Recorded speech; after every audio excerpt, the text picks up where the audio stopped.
Hey everyone, this is DJ, other known as D. Jackson on Instagram, and today I'm going to be doing a tutorial for you on a ripple stitch, and it's a crochet stitching pattern. And people, they typically use it to make blankets with. I've even seen coasters being made with it, and I've gotten a couple of requests on how to make the stitch, or even if I had a tutorial on it. So this will be my first tutorial ever, and I will be doing it exclusively for y'all. And I don't typically crochet anymore. I knit a lot now, so just bear with me on some of my lingo when it comes to crocheting. I've forgotten a lot, but other than that, let's get started. Let's dive in. I have three colors on this palette. I use blue, white, and like an olive color. And to kind of cut down on that bright white, I'm going to be doing beige in its place. So here we go, the blue, beige, and olive. So then with the pattern, to start off, it's going to be a multiples of 14. And then this little sample that I knitted up for you all is just a 2 pattern repeat. So that's exactly what I'm going to be doing. And so then with the, like I said, it's multiples of 14 plus your chain 3, and your chain 3 will be your V-stitch, and I'll talk about that a little more when we get to that.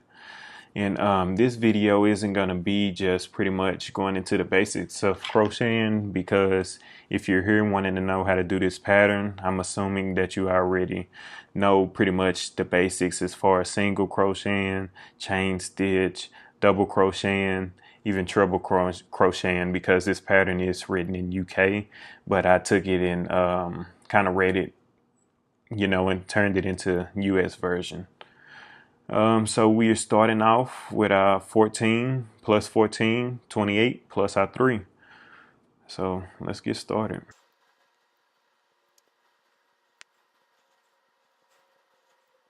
All right, so I have 14. That's going to give me 2 pattern repeats, and I'm going to go ahead and add my chain 3, my extra 3 stitches.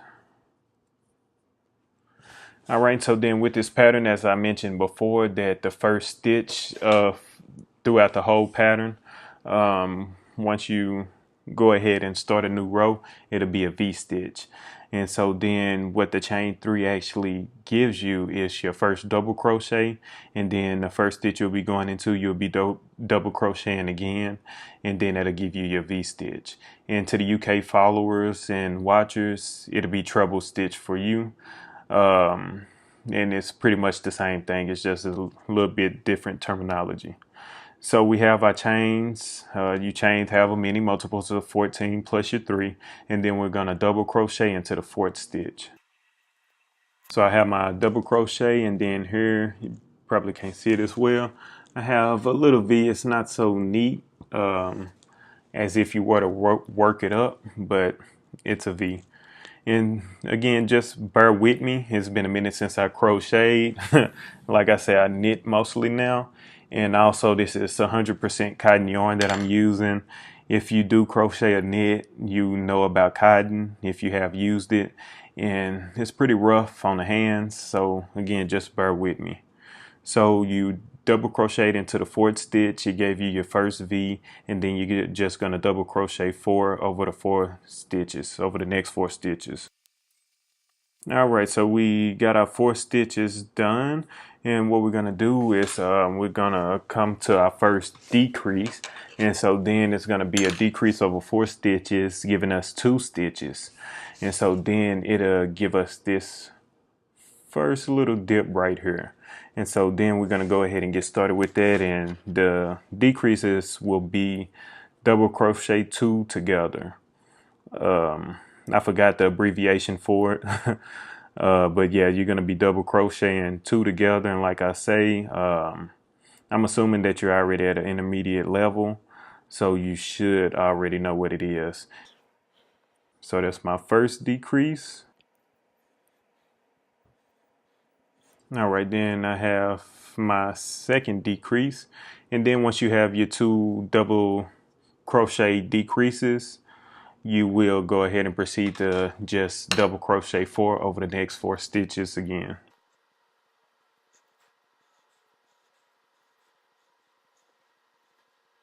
All right, so finishing up my fourth double crochet. So now you can see that you have a little dip, and that'll give you your first one. And so then we are going to do increases now. And then when we do the increases, it give us this little ridge right here. And then it kind of makes the chevron pattern. You have your little first dip or your hump, and then you have your ridge right here, and then it just continues throughout the whole pattern. And so then in order to get that, instead of decreasing, which we did the double crochets, we'll put two double crochets into one stitch, and that'll kind of give us a V-stitch, as mentioned before, our very first stitch. So we'll be doing that increase over the next two stitches. So we're gonna double crochet two into this stitch. So that's my two double crochets, if I can get it. And then we're going into the next stitch, and we're going to do another two double crochets into that.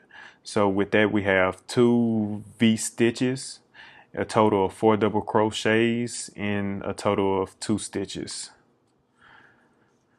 And so then next we're going to be proceeding to just work the pattern, and then it'll be 4 double crochets over the next 4 stitches.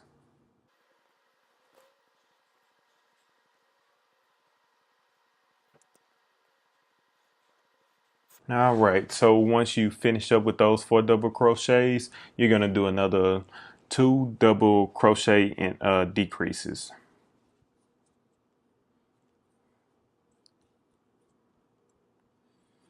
So by this time, you should pretty much be getting the pattern down packed. It's fairly simple. Once you have all the stitches set up the way you need, you pretty much don't even have to count stitches. You just crochet and go, and that's why I like this pattern. You didn't have to think too much about it. It's not cabling or anything where you have to for sure keep up with it. So again, that's why I wanted to show you all this pattern, because it's such a beautiful pattern and it works up fairly quickly, especially depending on how fast you can crochet, and it's just nice. And so then after the decreases, I'm working another 4 double crochets over 4 stitches. And so then if you did chain the right amount of stitches, which we did luckily, I've started off plenty of projects before chaining 1 or 2 too many or 1 or 2 too less, and sometimes I just had to make it work with that. So we have 1 stitch remaining, and then we're gonna just double crochet 2 into that. And then if you were continuing the pattern, you would do your 2 increases like we did at the top of the ridge. But since we're at the last stitch, every last stitch will get 2 double crochets. All right, so we worked our 2 double crochets, and now we have another V stitch, and that's the end of the pattern. So we're gonna chain, turn, and repeat pretty much. So we chain 3, 1, 2, 3, turn our work, or however you want to do it, turn your work, then chain. And then once you have your 3 chain, you crochet into the very first stitch, double crochet. Then again, that gives you another V stitch, which is an increase. And then after you have that, you're gonna double crochet four double crochets over the next 4 stitches. And remember, when you are crocheting in this pattern, you're going into both of the loops. Make sure that you're not just going into the front loop, or you're not just going into the back loop. You can, if you want to kind of go for that look and have that texture and that pattern, but the way I did it and the way the pattern is written, you're going into both. So your regular crocheting here. All right, so I have my 4 double crochets along with my V crochet, my V stitch at the beginning. And so then now we're to this little ridge, the little hump again. And so then with that, it'll be the 2 double crochets together. Double crochet 2 together twice. Sorry about that.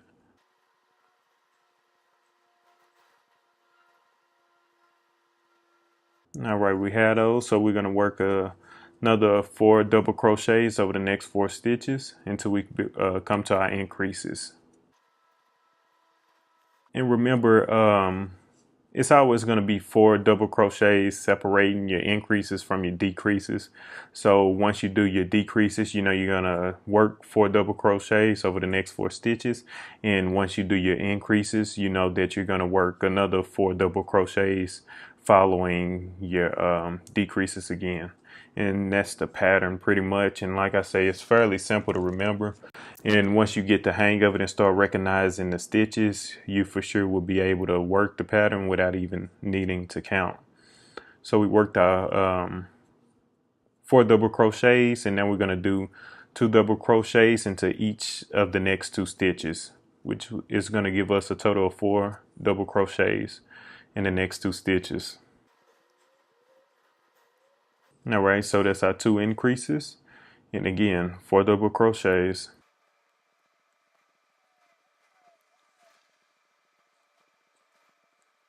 All right, so after our 4 double crochets, now we're decreasing. And again, that's double crochet 2 together 2 times.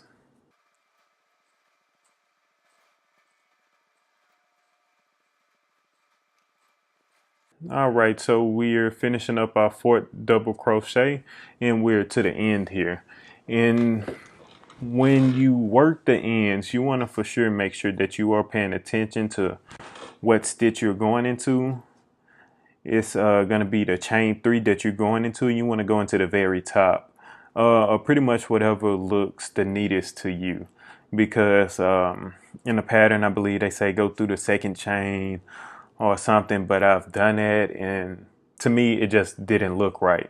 So for me, I go to the very top stitch, and then it gives us kind of a neat edge like so. Excuse the waist joint, but yeah, it creates just a smooth, neat edge. And then with that, you wouldn't even need to put a border on this. So go into the very top of the chain. Then we're gonna double crochet twice.